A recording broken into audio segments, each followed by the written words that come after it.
Good morning and welcome to another edition of High Voltage News. Here we are on February 8th, 2016, and we've got a few things happening in the news. It was rather a quiet weekend if you look at the headlines, although there are still some things happening behind the scenes. People are still confused and reeling about what to do regarding politics and counting votes. Microsoft just jumps right on in this year and kicks things off. Not sure who invited them to the party, but if you ask me, I feel like Bilderberg and Davos had a say in the matter. Ironically, Zika virus is out and about in Brazil, and 8 years ago, Bill Gates was working on his genetically modified mosquitoes that could deliver vaccines to people. Well, think about it. All a mosquito is a conduit. Put any sort of chemical in it, and it's going to spread it around. And then you do that right before there's an Olympics that's global. How fitting. Yep. Leave it to the guy whose parents took him to a child psychologist, Mr. Bill Gates, to see to it that these little brainchilds of his can get out in the world. You know, just because you have a thought doesn't mean that it has to be acted on. That's the difference between megalomaniacs that run companies and the normal person. You know, the normal person might have some crazy thoughts. They just don't act on it. And they don't feel like everybody's subject to their genius because they have a wild thought. I think that's the biggest difference with megalomaniacs and the people of the world. Now, what about this Zika virus? Zika, whatever you want to call it. Rockefeller had the patent on it in 1947. You can also get your freeze-dried packet of Zika virus online if you buy it for about 600 euros or 1,200 US. So anybody could buy the Zika virus.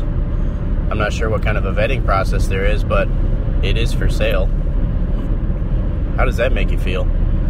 You see, I also don't put much stock in this. I mean, it sucks. Those symptoms, if that happens, it's horrible. But where did this Zika mosquito come from? Where did the Zika virus come from? It hadn't been doing jack until, all of a sudden, 6 months before an Olympics in the same country, it pops up all over the place. Now we have to fumigate every household, turn it into a police state, just like Baltimore. Right around the Boston Marathon. I mean, where's that meme? Boston Marathon? Little household garbage bomb. Police state in all the neighborhoods. Zika virus, Olympics, fumigating households, and knocking down doors with the world police of the UN. You know, they both follow the same template. It's not too shocking to think about it that way. You just connect the dots. If you had like a little slideshow, 3 photographs, it'd look very similar. I'm not talking about actual photographs of the aftermath. I'm just talking about the layout of the game plan. Don't even call it a game plan. Call it a coincidence. Kind of a stupid coincidence, though, if you ask me, with too many variables that line up. Let's go back to that Microsoft stuff with the elections. 6 straight coin tosses. We know that's all garbage. 50% dead heat with Bernie Sanders. We know that's garbage. We see how many people come out to each of their functions. Nobody likes Hillary. She's the one that has articles written about her that say she's unlikable. Well, it's true. Nobody likes her. You want to have a woman as your leader? That's cool. Put a woman on a pedestal, but it doesn't have to be the worst woman of 330 million Americans. There's better people that are from the women side of the sex spectrum that are in prison. You could put many inmates that have finished up their sentence in prison up as the Democratic frontrunner. They'd be a better woman than Hillary.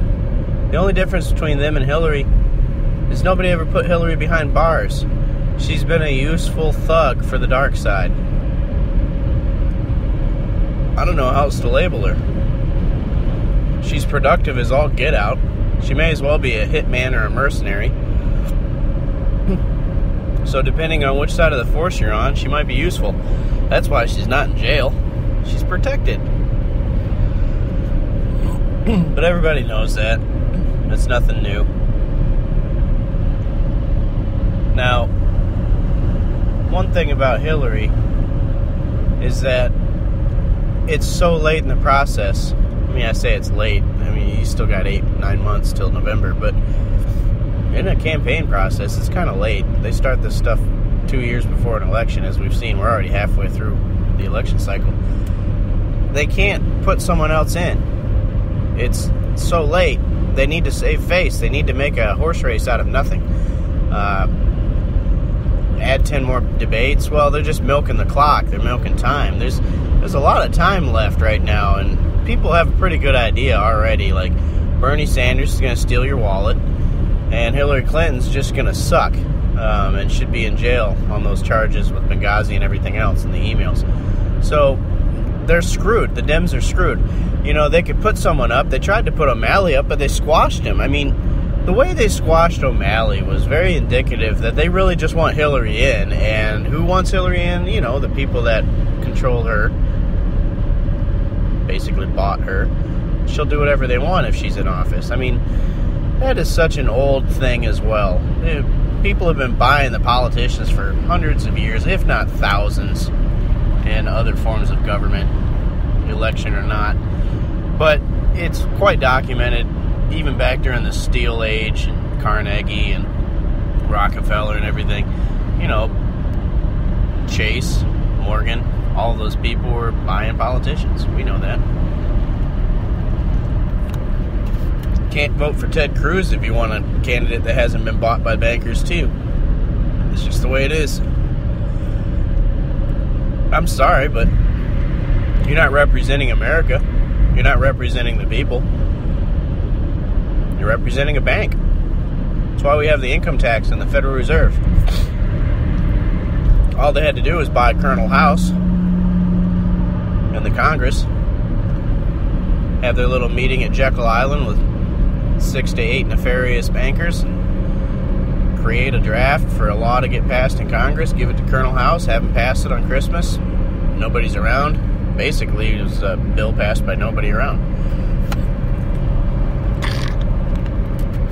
You think you're going to get anything different with Ted Cruz, who's bought by Goldman Sachs for $1 million? Come on. The sad thing is, you got baseball players that run around 4 little bases, hit a ball with a stick, make the same amount that Ted Cruz was bought for. Heck, even just a B-plus ball player can get $1 million in a season. Ted Cruz, you're taking money like a baseball player. Actually, yeah, you'd be on the Black Sox. Good thing you're not African American. That line would be taken in the wrong way. Although this is not a PC nation anymore. I think they tried to say it was. It's not. It's a figment of their imagination. And they're the stooges that stand up there on a teleprompter and act like they're all PC. The citizens aren't PC. So with Goldman Sachs buying Ted Cruz, Democrats knowing they're just kind of screwed, they say that Joe Biden is hanging in the shadows. That doesn't matter so much. Nobody wants that sick pervert in the office either. Or Bill Clinton. Nobody wants that pervert back in office as the first man. What do you expect? All of your candidates suck. Which is, it's just one of those selections out of what you have to offer. And everybody knows that a great majority of Congress is where you get your candidates for the presidency. And a great majority of Congress is the last 3, maybe 4 decades show is corrupt and paid for. I mean, all this is a cross-cut with selections from that group of people that are paid for. And so when you see your candidates come up for these positions and nobody really likes them, there's a reason. So you have to make this 50-50 race out of Microsoft's playing with the numbers. You have to make it seem like you actually have a race just to keep some dignity, because you have to put somebody up there.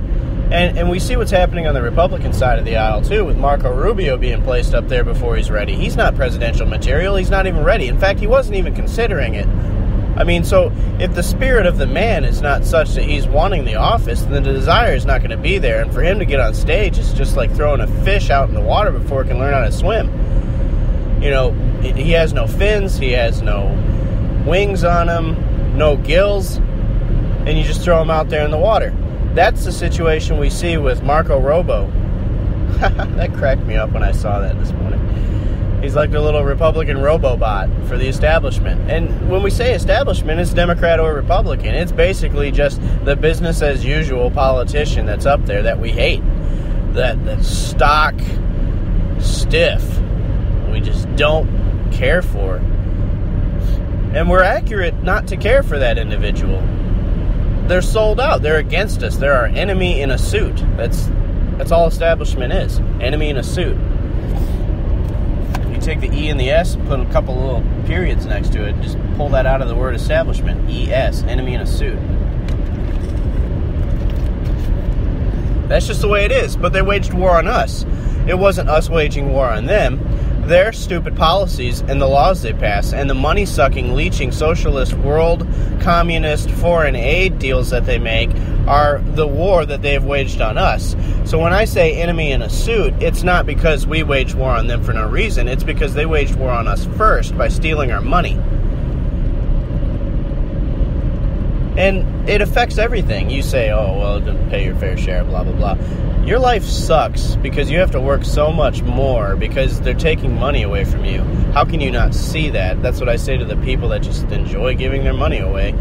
I guess you didn't want better things for your children. I guess you wanted to work more and be away from your children more while you were alive. How stupid is that?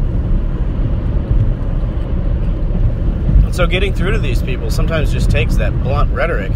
You just have to tell them, hey, your life sucks because you have to go to some place you hate, get on a punch clock, you're away from your friends and family and your house, you're having no effect or impression on your child because you're gone so much, and you're gone so much because you have to work so much because these guys in the stiff suits that make the laws took the money away from you and gave it away overseas and created debt, giving away more money than they had, which forces you to go back to work the next day because you need to pay more interest and revenue on taxes for the debt that they took out. They waged war on you. And that's why I don't vote for anybody that's been bought by the bankers that make the system with the Federal Reserve and the IRS, which force the government officials, the establishment, to tax you to fund their stupid scheme. That's why I don't vote for a Ted Cruz. That's why I don't vote for a Hillary Clinton, a Jeb Bush. They're all part of that same cartel. And they want little 35 to 40-year-old Marco Rubio to just fit that mold, and then he'll be an oligarch for 40 more years. He won't go away. He's going to be part of that system if he gets sucked in and you vote for him. He's buyable. He's malleable. He hasn't said anything that I say, you know what? You are firm in your conviction. You are part of the libertarian, Thomas Jefferson, light side of the force person. He has never said anything that makes me think, you know what? John Locke would be proud of you, and I can have faith in you. I've never seen that once from Marco Rubio.